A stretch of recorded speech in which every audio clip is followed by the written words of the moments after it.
Hello বন্ধুরা, আজকে আবার অনেক দিন পর একটু তেল পিঠে খেতে ইচ্ছে করলো।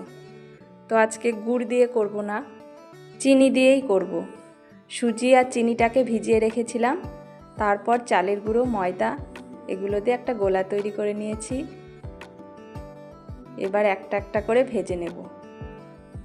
চিনির তেল পিঠে খেতেও কিন্তু খুব ভালো লাগে। আমরা তো তেল পিঠাই বলি। পৌষ পার্বণে তখন আর পিঠে খেতে ইচ্ছে করে না, গন্ধেই যেন পেট ভরে যায়।